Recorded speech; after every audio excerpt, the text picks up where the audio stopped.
का जो टॉपिक है वो टैक्स है। टैक्स किसे कहते हैं? सरकार के द्वारा लिया जाने वाला, सरकार के द्वारा जनता से लिया जाने वाला सामाजिक कार्यों के लिए जो शुल्क है उसी को हम टैक्स कहते हैं। आपको पीपीटी में दिखा दिया गया है, सरकार द्वारा जनता से कानून के अनुसार सार्वजनिक कार्यों के लिए लिया जाने वाला अनिवार्य शुल्क टैक्स कहलाता है। अब इसके हम टाइप समझते हैं कि कौन कौन से टाइप्स होते हैं। टैक्स दो प्रकार के होते हैं, एक डायरेक्ट टैक्स और दूसरा इनडायरेक्ट टैक्स। अब आगे की बात है, डायरेक्ट टैक्स किसे कहते हैं? जो टैक्स सरकार को हम डायरेक्ट अदा करते हैं, जिसमें कोई बीच में इमीडिएटर नहीं होता, उसे हम डायरेक्ट टैक्स कहते हैं। इनमें जैसे इनकम टैक्स है, कॉर्पोरेट टैक्स है, टीडीएस है, ये सारे जो टैक्स हैं हमारे, ये आपके डायरेक्ट टैक्स कहलाते हैं। अब इसी का जो दूसरा पार्ट है इनडायरेक्ट टैक्स। इनडायरेक्ट टैक्स वो है जो हम सरकार को डायरेक्ट नहीं देते, जो हम सरकार को डायरेक्ट नहीं देते। जैसे प्रोडक्ट पर लगने वाला टैक्स, आप कोई प्रोडक्ट ख़रीदते हैं तो उस पर जो टैक्स लगता है वो आप दुकानदार को देकर चले आते हैं, गवर्नमेंट को नहीं देते। अब वो जो दुकानदार है वो गवर्नमेंट को अदा करता है, जितना भी उसका टैक्स कलेक्शन होता है वो अदा करता है, आप डायरेक्ट नहीं देते, इसलिए इसे इनडायरेक्ट टैक्स कहते हैं।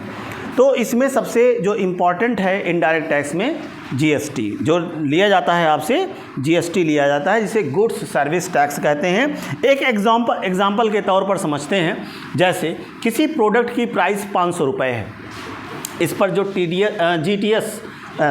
जीएसटी रेट लिया गया आपसे 18% लिया गया, तो अमाउंट कितना बना? 90 रुपीज़। तो टोटल प्राइस जो हो गई उस प्रोडक्ट की वो 590 रुपीज़ हो गई। क्लियर है? यानी 500 का प्रोडक्ट था, 90 रुपीज़ उसमें जीएसटी हुआ और टोटल प्राइस उसका हो गया 590। अब फिर आगे जीएसटी कहते किसे हैं? गुड्स सर्विस टैक्स कहते किसको हैं? जैसे एक अप्रत्यक्ष कर है, मतलब ये जो जीएसटी है वो इनडायरेक्ट टैक्स है, जो भारत में 1 जुलाई 2017 से लागू किया गया। इसका उद्देश्य कई अलग अलग टैक्स, जीएसटी से पहले अलग अलग टैक्स लगते थे, जैसे वैट है, सर्विस टैक्स है, एक्साइज ड्यूटी है, इन सब को हटा करके एक टैक्स लगा दिया गया, जीएसटी को मिलाकर एक ही टैक्स प्रणाली बनाई गई, जिसे हम जीएसटी कहते हैं। अब इसके प्रकार जीएसटी को 3 भागों में बांट दिया गया। एक है सीजीएसटी, सेंट्रल जीएसटी, यानी केंद्र सरकार को ये टैक्स मिलता है, और एक है स्टेट जीएसटी, यह राज्य सरकार को मिलता है। एक है इंटीग्रेटेड जीएसटी, या एक राज्य से दूसरे राज्य में सामान और सेवा की बिक्री पर लगता है। जब कोई प्रोडक्ट है, आप एक राज्य से दूसरे राज्य में आप सेल करेंगे या परचेज़ करेंगे, तब जो जीएसटी लगेगी वो आपकी आईजीएसटी लगेगी।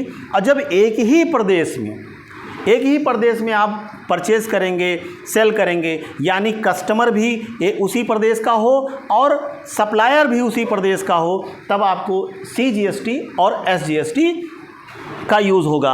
अब देखिए उसे कहते क्या हैं? जब एक प्रदेश से दूसरे प्रदेश में माल खरीदा बेचा जाता है तो उसको कहते हैं इंटर स्टेट सप्लाई। क्या कहते हैं? Inter state. इंटर स्टेट का मतलब है एक राज्य से दूसरे राज्य में होने वाली बिक्री या सेवा को इंटर स्टेट सप्लाई कहते हैं। इसमें जो जीएसटी लगता है वो लगता है आईजीएसटी, यानी integrated goods and service tax. IGST जो लिया गया था वो रेट जो है टोटल यहाँ पे 18% लगेगा। अभी हमने एग्जांपल एक आपको लिया था ना कि 500 का प्रोडक्ट है, उसमें रेट लगा 18%, तो वो टोटल यहाँ पे जब आईजीएसटी लगाएंगे तो डायरेक्ट 18% लगाएंगे। अभी बताते हैं क्यों यहाँ कहा गया डायरेक्ट 18 लगाते हैं। जब ये इंट्रा स्टेट होता है, क्या होता है? इंट्रा स्टेट का मतलब है एक ही राज्य के अंदर होने वाली बिक्री या सेवा को इंट्रा स्टेट सप्लाई कहते हैं, जैसे CGST प्लस SGST। अब यहाँ पर दो प्रकार के टैक्स लगेंगे। जब दो प्रकार के टैक्स लगेंगे, अब टोटल टैक्स रेट हमारा 18% था, तो CGST आपका 9% और SGST आपका 9%, यानी दोनों 50-50% हो जाएंगे। 18 होगा तब 9, अगर यही आपका 5% हो जाए तो 2.5, अगर यही आपका 40% हो जाए तो 20-20। समझ गए? अभी आगे समझेंगे कि कितने कितने परसेंट पर हम टैक्स देते हैं, GST जो भरते हैं कितने कितने परसेंट पे। ये बताइए, इंटर स्टेट और इंट्रा स्टेट समझ में आया? इंटर स्टेट है एक राज्य से दूसरे राज्य, इंट्रा स्टेट है एक ही राज्य में। इंट्रा स्टेट में CGST प्लस SGST लगता है और इंटर स्टेट में केवल IGST लगता है, केवल IGST लगता है।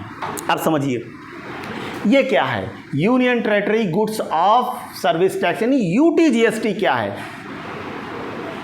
जब किसी ऐसे केंद्र शासित प्रदेश के अंदर माल या सेवा की बिक्री होती है, केंद्र शासित प्रदेश हो और वहाँ पर माल बेचा जाए और ख़रीदा जाए, तब वहाँ पर UTGST लगता है। कहाँ पर? जहाँ पर CGST जो आपका ये देखिए गलत हो गया थोड़ा, यहाँ पे UTGST और प्लस CGST होना चाहिए, यानी सेंट्रल स्टेट, सेंट्रल का होगा और स्टेट की जगह पर आपका ये होगा। अब यहाँ पे गलत मतलब नहीं है, प्लस गलत हो गया, यहाँ पे इक्वल होना चाहिए। SGST जहाँ लगता था वहाँ पर अब क्या लगेगा? UTGST। SGST जहाँ लगता था वहाँ क्या लगेगा? UTGST। जहाँ पर जो केंद्र शासित प्रदेश है, और कैसे जानेंगे कि कहाँ क्या लगेगा? केंद्र शासित प्रदेश है लेकिन जहाँ पर विधानसभा नहीं है, जहाँ पर विधानसभा नहीं है वहाँ पर ये लगेगा। अब देखिए कहाँ नहीं है, जैसे अंडमान निकोबार, चंडीगढ़, दादर और नागर हवेली और लक्षद्वीप, इन 4 जगहों पर विधानसभा नहीं है और ये केंद्र शासित प्रदेश है। इन जगहों पर अगर आप माल खरीदते बेचते हैं तो आपका क्या होगा? UTGST लगेगा। फिर देखिए अब बात आती है कि इसका जब आप एंट्री करेंगे तो अंडर ग्रुप बनाना पड़ेगा। तो जो आप SGST बनाएंगे उसका under group duties and taxes रखेंगे। SGST में भी ड्यूटीज़ एंड टैक्सेस, IGST में भी ड्यूटीज़ एंड टैक्सेस और UTGST में भी ड्यूटीज़ एंड टैक्सेस। मतलब ये सारी जो GST लेज़र बनेंगे, GST के आप लेज़र बनाएंगे, उसका जो अंडर ग्रुप रखेंगे वो क्या रखेंगे? Duties and taxes. क्लियर है? अब बात आती है कि GST रेट की। अब देखो पहले 2025 से पहले कई दो और थे जिन पे GST ली जाती थी, जैसे 12%, 28%। 2025 से वो दोनों हटा दी गई हैं, कुछ संशोधन हो गए हैं। उन दोनों को 18% और 5% में मिला दिया गया है। जैसे सबसे पहले 0%, यानी GST किस पर नहीं लगती, जैसे ताज़े फल, सब्ज़ी, दूध, अंडे, बिना पैक अनाज, यानी अनाज है बिना पैकिंग का है, अभी यही अनाज पैक कर दिया जाए तो 5% लगने लगेगा, लेकिन बिना पैक है तो क्या लगेगा? 0%। अब 5% में क्या? दैनिक उपयोग की वस्तुएं जो हम डेली यूज़ करते हैं, खाते पीते हैं, जैसे खाद्य पदार्थ के सामान हैं, हाँ, वस्त्र हैं, जूते हैं, ये जितने भी चीज़ें हैं इन पर क्या लगेगा? 5% आपका GST लगेगा। अब ज़्यादा जो यूज़ करने वाला है, और एक मेडिसिन भी, जो दवाइयाँ हैं आपकी, और कृषि संबंधी जितने सामान हैं इन पर सब 5% लगेगा, ये याद रखना है। 18% ज़्यादातर सामानों पर सब 18%, यानी सामान्य वस्तुएं एवं सेवाएं जितनी भी हैं, जैसे आपका मोबाइल, कंप्यूटर, इलेक्ट्रॉनिक्स, अधिकांश मशीनें, प्रोफेशनल सेवाएं, IT सेवाएं, होटल, रेस्टोरेंट, जितने भी श्रेणी में आते हैं उन पर लगेंगे कितने? 18%। अब 40% में लग्जरी एंड सिन गुड्स, जैसे तंबाकू उत्पादन, हाँ ठीक है, जितने भी नशीले पदार्थ हैं इन पर 40%। इन पर कितने? 40%। तो ये हुए जब आप जीएसटी में परसेंटेज डिफाइन करोगे तो कैसे डिफाइन करोगे, किस पर क्या लगता है।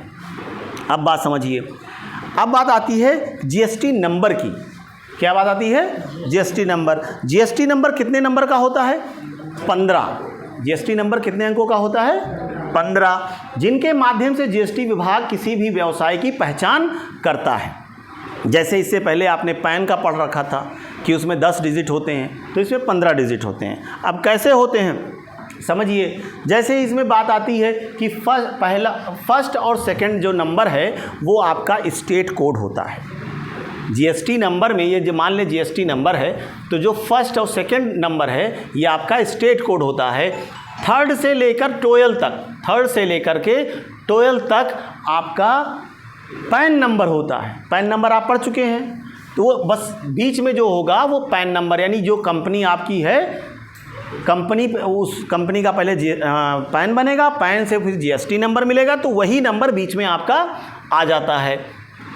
फिर जो 13 नंबर है, जो लेटर है आपका 13 वाला, ये क्या है? रजिस्ट्रेशन नंबर है पैन पर, ये एंटिटी कोड है एक नॉर्मल। 14 नंबर ये हमेशा जेड रहता है। 15 नंबर पर ये एक चेक कोड होता है, वैलिडेशन डिजिट होता है, जिसे चेक किया जाता है कि इसका ये कब बनाया गया, कब क्या, ये सारी चीज़ें होती हैं। ठीक है, तो इसके साथ आज जीएसटी की जो क्लास थी ये कंप्लीट हुई। धन्यवाद आपका।